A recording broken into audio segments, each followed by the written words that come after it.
from the shadows of the radio towers. This is the GayPHX podcast, your community radio on demand. It's gonna be a good day, and everything is going to go my way. It's gonna be a good day. The sun is shining bright and it's here to stay. Hey everyone, it's Billy from GayPHX. Happy Pride Month, Phoenix. And before we get started, we want to send out a huge congratulations to Stephen Land on being crowned Mr. Newtown 2026.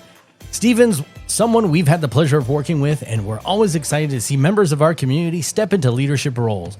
We know he's got a big year ahead of him. We're looking forward to having him on soon to talk about his title, his goals for the year, and Nightburn Men's Warehouse Party coming July 3rd. 2 party buses, 6 DJs, and a night designed for the men of our community to come together and celebrate. Today, we're also shining a spotlight on Arizona's independent film scene as we sit down with filmmaker Michael Entity and actor James Yaw to talk about Barrett. It's a story about family, loss, redemption, loyalty, and what happens when protecting the people you love becomes the most important thing in the world. The film premieres this weekend, and after spending time with its creators, we knew it was a conversation we had to share with you. But first, there's a lot happening across the valley as Pride Month continues, and nobody keeps a closer eye on what's happening on our community than my husband, Brian. So let's hand things over to Brian for this week's Hot 3. You're listening to GayPHX, where community comes first. Hey, Phoenix, put down the remote, close the delivery app, and text that friend who always says, let me know what's going on this week. Because, baby, this week we've got tacos, karaoke, bears, documentaries, cocktails, community conversations, and enough pride energy to power the entire Melrose district. We're talking a night where healthcare workers get celebrated the way they deserve, a film discussion that reminds us why our voices matter, and a gathering of bears that proves once again that some of the best communities are built around good food, good drinks, and really good hugs.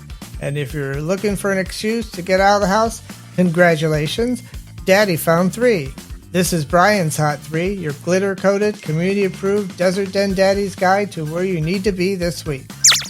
Hot pick number 1, bingo and karaoke as part of the 30 Days of Pride at Charlie's Phoenix. It's on Wednesday, June 24th at 6 p.m. This week, Charlie's is showing some love to the people who spend their day taking care of everyone else. Healthcare Workers Appreciation Night brings together bingo, karaoke, drinks, tacos, and all the chaotic energy that only Charlie's can provide. 2-for-1 drinks, $1 tacos from 7 to 10, bingo from 7 to 9, and karaoke from 9 to 2 in the morning.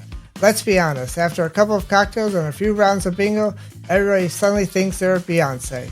Some people leave with prizes, some people leave with new friends, and some people leave wondering why they agreed to sing that song in front of a room full of strangers. Part of Charlie's 30 Days of Pride celebration. Hot pick number 2, look out Summer of Solutions, can't shut us down at the Kitchen Royale and Cocktails. Now let's switch gears for something a little deeper. Look out Summer of Solutions comes with Can't Shut Us Down, an evening focus on understanding how queer voices are being erased throughout history and what we can do to push back. The evening's features a screening of Celluloid Closet, followed by a community discussion. Because visibility doesn't happen by accident, representation doesn't happen by accident, and every generation has to fight for the stories that they deserve to be told. If you have never seen this landmark documentary, this is a perfect opportunity. And if you have, you'll probably discover something new when viewed through today's lens. Come for the film, stay for the conversation, leave with something to think about. Hot pick number 3, Bear Encounters at the Royal Kitchen and Cocktails. Friday, June 27th at 6 p.m. The Bears have officially settled into their new den. Bear Encounters continues at the Kitchen Royale and Cocktails, bringing together one of the Valley's friendliest communities for an evening of food, drinks, music, and connection. Live DJs spinning throughout the evening, full restaurant menu available, no cover, it is a 21 plus event. Whether you're a bear, a cub, an otter, admirer, ally, or simply curious about what all the fuss is about, this is one of the easiest ways to meet people and get connected. Same great crowd, same great energy, just a new base. And let's be real, every time a room full of bears gets together, somewhere in Phoenix a chair starts getting nervous. Phoenix, this is one of those weeks that reminds us exactly why community matters. It's celebration of people who care for us, It's protecting the stories that came before us. It's gathering around a table, a bar, a movie screen, or a dance floor, and remembering that none of us have to do life alone. So say yes to the invitation, go support something local, meet somebody new, and maybe give yourself permission to have a little fun while you're at it. I'm your Desert Den Daddy, Brian, reminding you that pride isn't just something we celebrate once a year. It's something we build every time we show up for each other. You are seen, you are valued, you are wanted, and if you've made it this far, thank you. Because this community, this podcast, and everything we do at GayPHX only exists because of amazing people like you who keep showing up, listening, sharing, and supporting local LGBTQ plus spaces. We love you, Phoenix, and if you see us out and about this week, come grab a selfie with us. Until next time, coming to you from the shadows of the radio towers, I'm Brian, your Desert Den Daddy, and that's what's hot. Want all the details? Head over to GayPHX.com, your one-stop shop for queer events, promos, and everything happening in the Valley. This is what community sounds like. This is Amanda Renfrew, enrolled agent with The Tax Person, with your tax year countdown. If you are self-employed, measure your home office square footage now. You need an accurate number for the deduction, and guessing later is risky. Get support with a free 15-minute consult at thetaxperson.com or look for me as The Tax Person on socials. More stories, more voices, more pride. You're tuned in to the GayPHX podcast. Today on GayPHX, what happens when the person at the center of a story happens to be queer, but that's not the story? This isn't about coming out. It's not about labels. It's about something deeper, something universal. Family. The kind you're born into, the kind you build, and the kind that you'd absolutely do anything to protect. And when that protection fails, what does justice look like?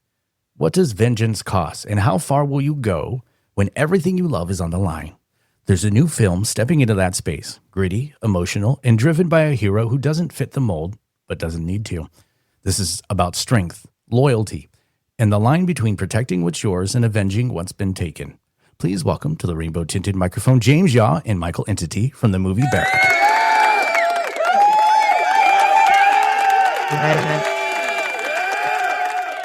Howdy, guys. Thank you for that awesome intro, by the way. You got a great radio voice. I got to tell you that right now.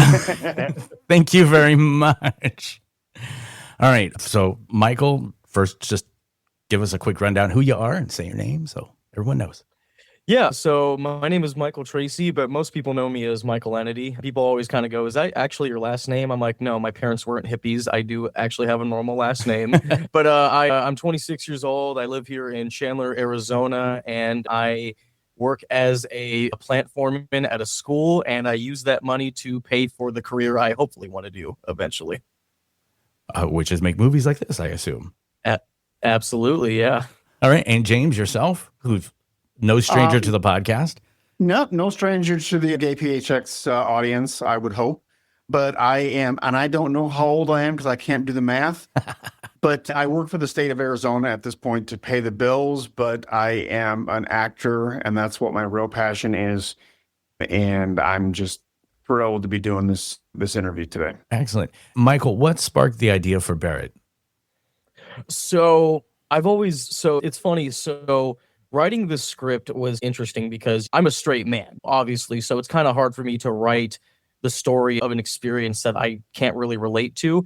But I've always been a big supporter of the LGBT community. And I wanted to write a story about somebody going through that because there's plenty of movies about people discovering themselves, people that come out, and there's repercussions. But some of them are good, and nowadays a lot of them are just.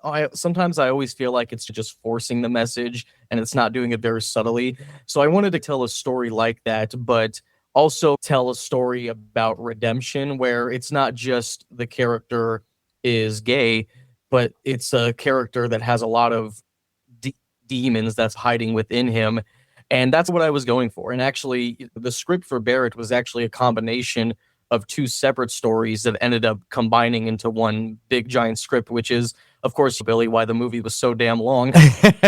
Yes. And how do you balance those elements without losing the emotional core? It's basically just like knowing when the right time was to show Barrett's backstory as far as flashbacks. Because so basically, the two separate stories where it was one story about a guy who was gay and falls in love with a black guy, and he has a family of KKK members. Spoilers, whatever. That's kind of laid out at the beginning.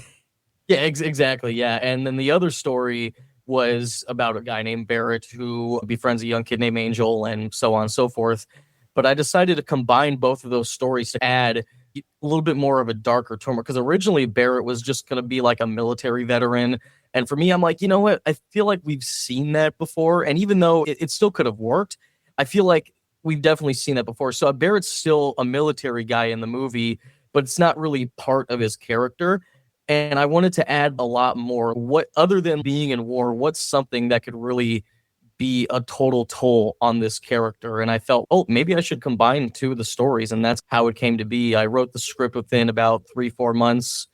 And I reached out to James because me and James, we had worked together previously. We worked together on a film I wrote called Riley. We also filmed a scene for a horror movie I did, which unfortunately got canceled because the footage got completely lost for reasons I still have no idea why. And I reached out to James and I said, hey, yeah, I have this script for this film name called Barrett. And I told him the central plot of it. And he said he was interested. So a couple of days later, we met at a Starbucks. I told him about everything. I've even asked him like his experience being a gay man because I knew of it. And I was like, hey, man, I think you'd be really perfect for this role. And he read it literally right when he got home, messaged me immediately, said, I loved it. And it just kind of came to be. That leads right into my question for you, James. Your first reaction? My first reaction to the script was the idea of being able to play a hero, and not a soft-hearted hero, but like a Clint Eastwood style hero. That kind of a tough guy, gritty, take no prisoners guy. And, oh, hey, by the way, he's gay. I can't remember that ever being done before. And I loved the whole idea of being able to put aside the fact that you're gay and just be the hero. And I love that. It really spoke to me. And Michael, how did you shape Barrett as a character? Were you thinking of him as a hero, anti-hero, something kind of in between? Yeah, definitely. Because obviously you've seen the movie, Billy, and obviously I can't wait to hear your thoughts on it. But Barrett's a very complicated character, especially when you find out his backstory.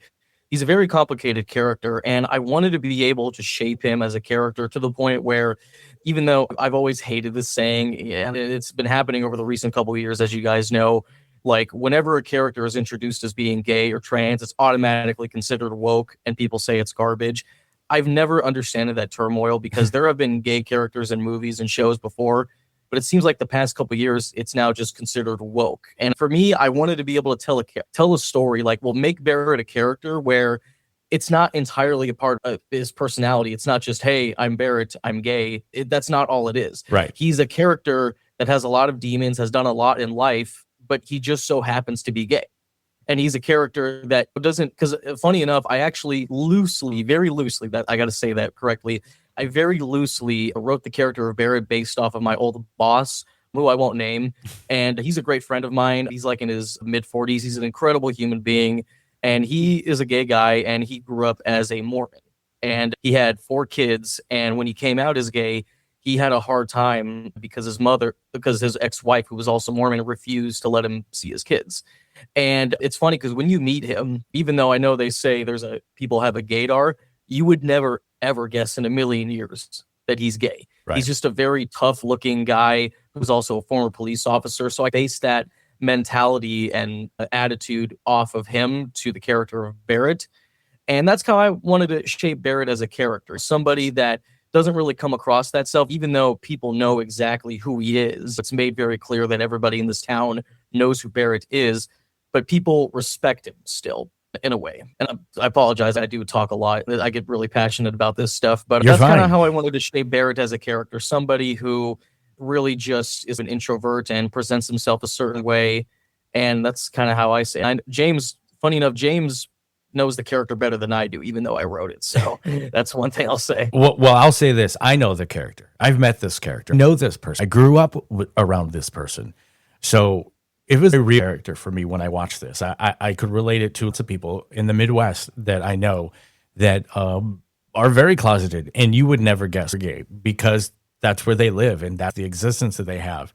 And it is also the thing that always reminds me when people say that they love seeing me live to my fullest. I know what they mean. I understand. I didn't for the longest time, but then I thought back to the people who can't. And so that's why when I was watching this, I was like, oh, this feels very real. This feels very tied to people that I could see this happening to. Yeah, absolutely. Now, how do you guide the tone of a film between being gritty and emotional, but still being grounded like this? It's Just to make sure that everything can feel believable. It's funny because when I wrote the script, it's one of those things where when you write a script, sometimes like when you're just in the zone and you're typing, you don't really think of maybe some of the things you typed before. Maybe you look back at a script and you're like, oh, wait, that doesn't really make any sense. There's actually a part in the film, which we'll kind of get into, that involves the flashback scene where with Barrett and Carl, and then Carl gets attacked by Barrett's family, his brother and his friends. Actually, earlier in the script, it was actually supposed to be where one of Barrett's brother's friends knocks on Carl's door, and then his father answers, and then they convince Carl to come out, and then they kidnap him. But then I thought, actually, that doesn't make any sense, because if these people are known for being Klansmen in this small town, why would they allow their son to come out? right where they answer the door. Exactly, like when they see that person. So I was like, no, that does not make any sense. So I talked to James, even though he wasn't there for filming because it was a flashback scene. I said, hey, James, how do you feel about this scene where they find that little heart card that Carl made? And I felt like that was a more holy crap kind of moment, because like all you have is that scene where obviously my little fun cameo that I had a fun time doing, where I'm playing one of the rednecks and where I'm yelling at them, and then you see Casey's girlfriend come out of the room and she's holding that card that Barrett's boyfriend Carl wrote for him. I felt like that was a more interesting way to do that scene. So that was one of the things I thought that was a great way to do that. I really did. I appreciate that. Yeah. So that I would say that was the hardest part of trying to keep it grounded in reality, to make it seem like that all this stuff can be believable. So we definitely had to kind of bob and weave and go back and think, I don't think that would happen. I don't think that would happen. And even James and my cinematographer Angel, they were like, what if we did the scene that way? And I'm like, you know what? That's actually a better idea. So that's the nice thing about having not just actors and filmmakers that are just there for a paycheck. The ones that are actually passionate, they'll actually give like their advice and go, maybe that could be better a different way. So that was the way to did it. It wasn't just me. It was James and our cinematographer, Angel PV. So, James, how would you describe Barrett in your own words? To borrow a little bit from what Mike has already said, Barrett is a very complicated guy. He spent a very long time in the closet because he was in the military. He came from the military. And he never explicitly says it in the course of the film, but he was in the military during the whole don't ask, don't tell thing. And so he was never really allowed to be who he really was that whole time. And then when he got out of the military, he was able to come back to this little tiny town where everybody knew who he was and what he was, and he didn't have to hide anymore. And so I think Barrett is just one of those guys that wants to be kind of left alone and is just comfortable in his own skin for sure. And he's finally found a safe place. And the beauty of this script is that when he's introduced to the character Angel, he is no longer comfortable in his environment, because now suddenly he is this mentor, this big brother / father figure, and he's not used to that. So he has to struggle with that. He has to find that in himself. And it's quite cathartic. And was there a scene that pushed you harder than others? From an emotional standpoint, all right, from a physical standpoint, I'll go here. I don't smoke. As an actor, I don't smoke, but Barrett does.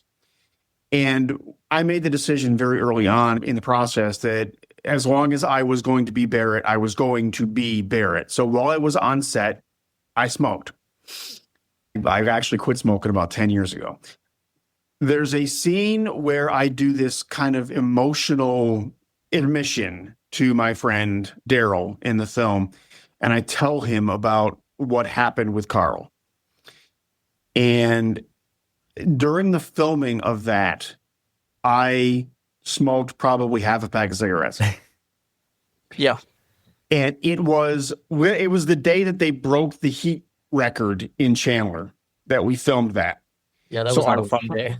I Oh was my. hot, I was dehydrated, and I was on a serious nicotine buzz.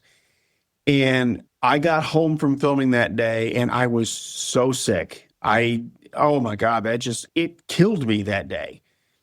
But I felt like without that realism, without the actual smoking that was happening, and it sounds silly if you're not an actor, but without Barrett actually smoking in that scene, it wouldn't have felt real. So from a physical standpoint, that was probably the most difficult scene that I had to deal with. From an emotional standpoint, there's a couple of scenes with Andy where I break down, and those were very emotionally taxing. And what's it mean for you to play a queer hero in a story that's not the central focus as far as being queer? For me, it's like, it's about time. This is what we've been fighting for a long time, is to be cast in these kind of roles and not have it be that important that you happen to be queer. You can be the hero and it doesn't matter who else you are. And I loved that about the script, because it wasn't pushing an agenda or anything like that. It was, hey, he's the hero. This is And, a character attribute. This is not a political movie. This is not a spoiler alert. This is not a fight for your rights movie. This is a movie that, like I said, is about family and the confrontations that happen in life. And it just happens that one of the characters is gay. Exactly that. And that needs to be the afterthought, not the primary attribute. You know what I mean? If you can accept a black man as the hero in a film, then you can certainly accept a gay man as a hero in a film. And it doesn't matter that that man is gay and this man is black. They're just the hero. It maybe helps with their backstory, which it does in this case, but is not central to what is happening in the movie itself. Yeah. And to that point, I think the fact that Barrett is queer changes the way that he deals with Angel in the film, because he knows what it's like to not be accepted and to have to hide and to have to deal with all of those all that emotional baggage, either healthily or not healthily. Either deal with those things the right way or the wrong way. And he sees in Angel what was happening to him, that he was dealing with it the wrong way, and he's trying to save him from that. So what moment during the filming made you guys go back and go, this is something special? Oh, wow. It's funny because every now and then I have sent Angel and James clips from the movie. You know what, James, I'll have you answer this one first because that's a hard one. What scene or what do you remember from filming that really, to answer Billy's question? There is a scene with Andy where where Barrett really breaks down, and he just admits the fact that every time he gets close to something bad happens. And he admits that he's terrified. He's terrified that he's getting close to this kid that he's kind of been made responsible for, and he feels it starting to happen again. I let myself care about this kid, and now look what's happening to him. And I just remember the very first take that we did of that particular scene. We finished the scene and nobody said anything. Mike didn't even say cut. It's like we finished the scene and it was just dead silent in the room. Yeah. And my actor brain is going, did I forget a line? Is there something that I didn't do that I was supposed to? And then our sound guy, Nick, he's, wow, I didn't expect that. And that's when I felt it, that this guy needs an audience. Barrett needs to be seen. And I'll never forget that day. I would say there's so many powerful scenes in this movie. It's hard to choose one. But I will say the one scene that I feel like really painted it an interesting picture was, even though it's one of the hardest scenes to watch in the film, it's specifically the scene where Carl and Barrett are having the conversation at the junkyard, and Barrett's family comes, they attack Carl, and like Barrett is trying to restrain himself from one of the rednecks played by me, funny enough. And the scene where he wakes up and he's almost basically crawling over to Carl. I watched that scene, and it's funny because even though it's one of those things where, like, when I watch this movie, because I've seen the rough cut many times, I'm not emotional about it. I don't cry like I know some people might in the theater, which I hope so. But specifically that scene, even when we filmed it, when it was just the raw footage and we were just there, I was just like, holy freaking shit. I don't know if I curse on you here. Yes. All right. I don't even know if I already cursed to begin with, but whatever, it doesn't matter. But no, that scene, and even when we edited it, I was like, oh my God, I can only imagine people's reactions. I can only imagine your reaction to that scene, Billy. It was, how do I say it without, I'm not a crier when it comes, but I was very emotionally moved, and I watched my husband carefully, and I thought he was about to cry. I'll say that. Wow. But So, yeah, I would say that was the scene definitely that made me go, wow, this movie is going to be really something special. and what did James bring to the role that maybe you didn't even see on the page when you were writing it?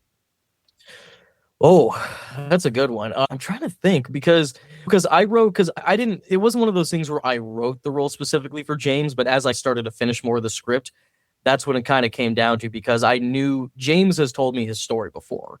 I knew a lot of the things he experienced in life. And while not all of it is exactly what Barrett went through, him being in the military, not being able to come out as gay in the 80s, I felt like that was just a very powerful thing. And there were certain things that James would do, specifically like whenever James would get angry in some scenes. There's one scene in particular, like the scene he was talking about where him and Andy are talking and he kind of has this breakdown. It's specifically when he yells at Andy and he was like saying, you agreeing to these hookups is not my fault.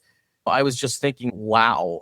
Like I said, James has told me his story. I don't know every detail about it, but just from that, I kind of thought, like, in my head, I'm like, I wonder if James at one point ever had like something like this, maybe when he was younger or something. And I don't know, there was just something about it that kind of made me read a little bit off of James's mind more. Every time he would do a scene that involved him getting angry, I just felt like, this doesn't feel like acting. This feels like some pain that he's probably gone through. I'm not trying to put you on the spot, James, of course, but I thought like it was just fantastic the way he did those scenes.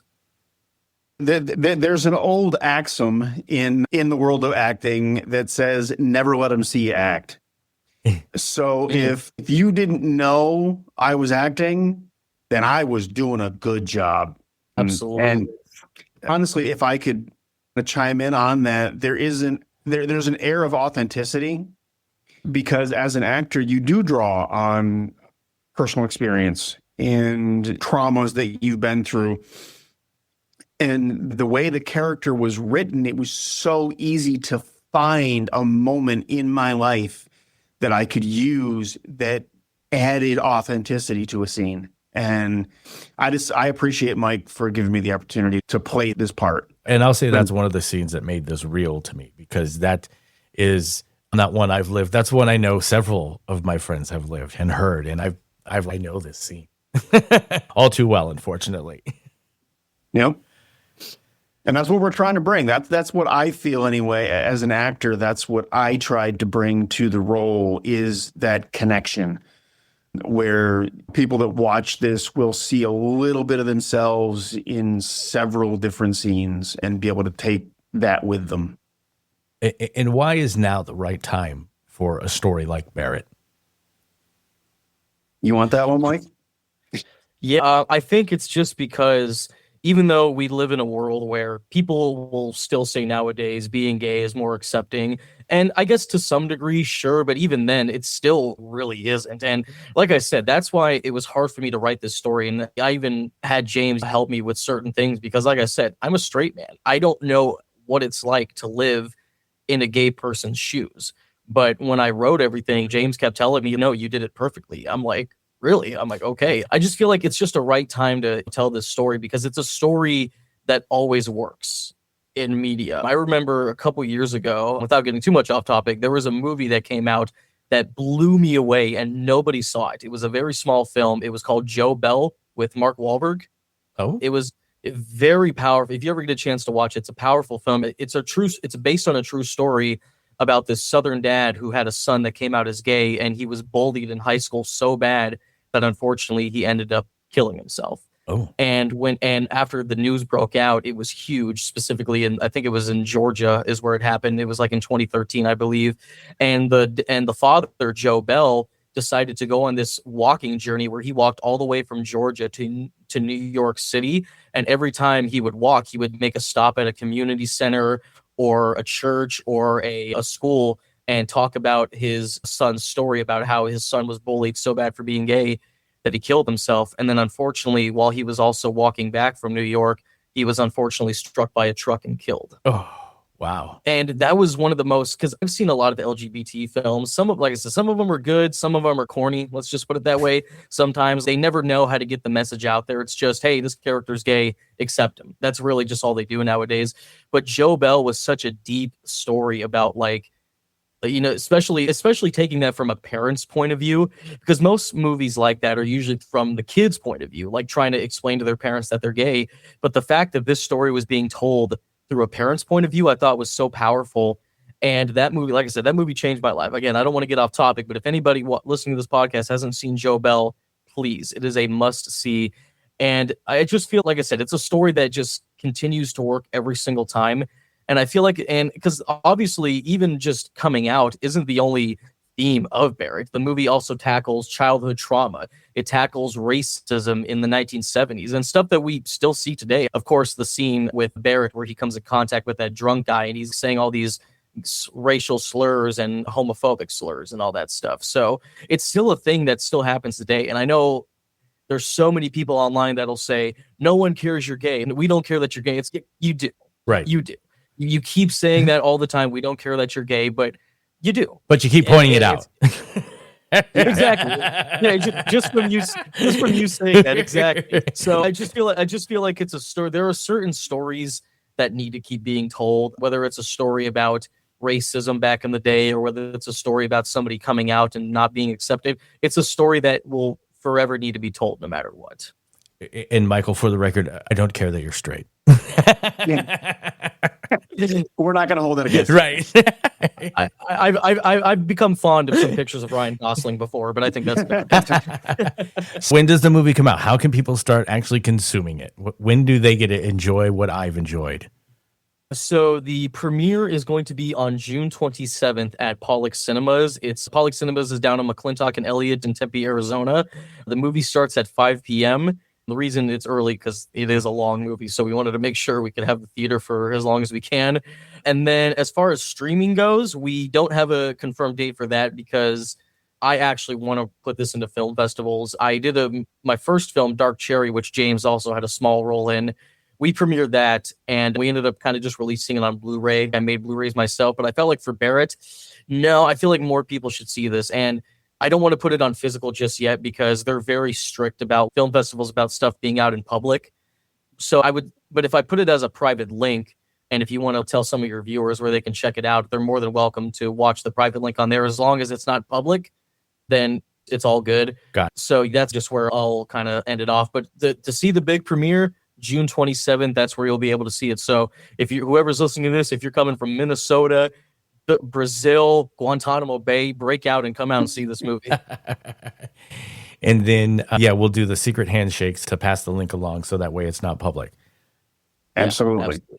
And where can people learn? Of course, Go ahead. Billy, I would be remiss if we didn't invite you to the premiere as a member of the media. We'll get your media pass. Oh, excellent. And you can come down and get reactions and whatever you want to do. It's going to be a red carpet event, so you're going to see some really cool stuff. Oh, excellent. I'll let my husband know we've got a dress to impress. That's his favorite part. Yes.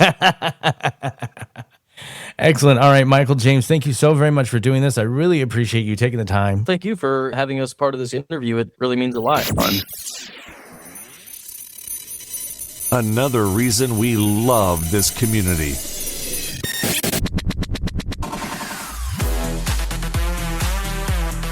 I'm Daddy Dave, your friend in the fight to end stigma, and I'm the founder of Team Friendly, here today to talk about substance use and sex. Let's talk about sex while using substances without judgment, because this is about harm reduction, not condemnation. If you choose to use, the goal is to stay informed, be prepared, and use as safe as possible, which can all add to the pleasure that you're seeking. That means knowing your limits, planning ahead, and having the right tools like protection, hydration, Narcan, and a plan to check in with yourself and your partners. Keep the conversation open, honest, and friendly. This approach helps everyone feel respected and supported no matter their choices. And if you do use alone, remember this, you don't have to be completely alone. Consider using the Never Use Alone phone hotline. Someone can stay on the phone with you to help keep you safe. So take care of yourself, take care of each other, and keep it friendly, because safety and support should always come first. Pride lives here. As we wrap up this week's episode, we want to thank Michael Entity and James Yaw for joining us and for sharing the story behind Barrett. One of the things we love most about GayPHX is the opportunity to introduce our listeners to people who are creating something meaningful in our community. Sometimes that's through advocacy, sometimes that's through business, sometimes it's through art, and sometimes it's through stories that remind us of our shared humanity.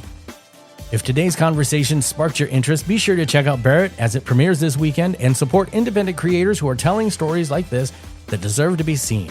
And once again, congratulations to Stephen Land for being crowned Mr. Newtown 2026. We can't wait to see what this year brings, and we're looking forward to welcoming him to the Rainbow Tinted Microphone soon. We also want to say thank you to Barbara Seville for doing the Stop That Train screening.